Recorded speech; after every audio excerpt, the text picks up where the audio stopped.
दोस्तों नमस्कार। भारत की संसदीय कमेटी ने भारत सरकार को कड़ी फटकार लगाई है और यह फटकार लगने के कारण भी एक नहीं बल्कि दो है। इसमें सबसे पहला कारण तो ये बताया गया है कि भारत सरकार डिफेंस रिसर्च के मामले में कोई भी बजट नहीं बढ़ा रही है, जिस वजह से हम डिफेंस रिसर्च के मामले में काफी ज्यादा पीछे रह रहे हैं। वहीं संसदीय कमेटी ने अमेरिका का उदाहरण देते हुए कहा कि अमेरिका में डारफा इसलिए बनाया गया है ताकि वहां से अमेरिका के जो टॉप माइंड हैं उन्हें डिफेंस रिसर्च में लगाया जा सके, जिससे वो नए नए हथियारों का आविष्कार अमेरिकी सेना के लिए कर सके। और उसी का नतीजा है कि आज अमेरिका की सेना दुनिया में सबसे ताकतवर है। और इससे आगे सरकार को स्टैंडिंग कमेटी ने कहा है कि आप इस समय जो बजट डिफेंस रिसर्च के लिए दे रहे हैं, इससे आप कभी भी एक बड़ी सैन्य सुपर पावर बन ही नहीं पाओगे। यह बिल्कुल असंभव है। हालांकि हम यहाँ कह सकते हैं कि पिछले कुछ सालों में भारत हथियारों के निर्माण के क्षेत्र में काफी तेजी से आगे बढ़ रहा है, फिर भी हम अन्य देशों के मुकाबले काफी पीछे खड़े हैं, क्योंकि भारत डिफेंस रिसर्च के मामले में बहुत ही कम बजट जारी करता है। इस वजह से हमारे प्रोजेक्ट आगे बढ़ नहीं पाते हैं। वहीं स्टैंडिंग कमेटी द्वारा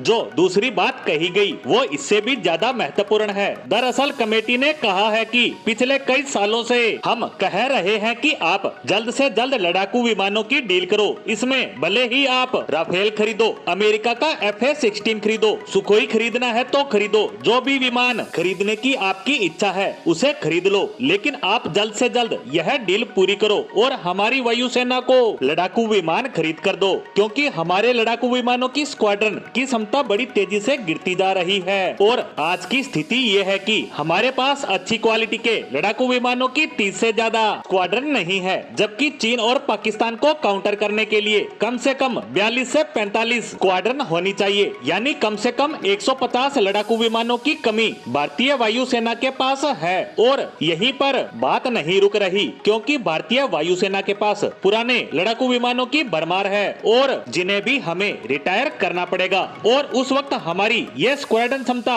और ज्यादा तेजी से गिरेगी। जैसे में आप यह डील करो जिसके तहत 114 लड़ाकू विमान आपको वायुसेना को देने हैं, और अगर आप यह डील नहीं करते हैं तो कोई बात नहीं, लेकिन आप कम से कम 2 स्क्वाड्रन 5वीं पीढ़ी के लड़ाकू विमानों की खरीदो जो स्टेल्थ हो, जैसे रूस का Su-57 या अमेरिका का F-35, क्योंकि अगर आप क्वांटिटी नहीं दे सकते, यानी आप वायुसेना को ज्यादा संख्या में विमान नहीं दे सकते, तो कम से कम ऐसी क्वालिटी दो कि उनकी भरपाई हो सके, यानी कि 5वीं पीढ़ी के स्टेल्थ लड़ाकू विमान। ये लड़ाकू विमान ऐसे हैं जो चीन और पाकिस्तान के किसी भी डिफेंस सिस्टम को तोड़कर रख सकते हैं, और इसके मुकाबले का इन दोनों देशों के पास लड़ाकू विमान मौजूद नहीं है। और अगर इसकी आप 2 स्क्वाड्रन भी खरीद लेंगे तो आने वाले 5-6 सालों के लिए हमारी जरूरत पूरी हो जाएगी, और फिर आप खुद के लड़ाकू विमान बनाने के प्रोजेक्ट पर फोकस कर सकते हैं। ऐसे में अब देखना होगा कि सरकार को लगी फटकार पर वह क्या कदम उठाती है, जिस पर हमारी नजर बनी रहेगी। इसी के साथ हमारी आज की पोस्ट को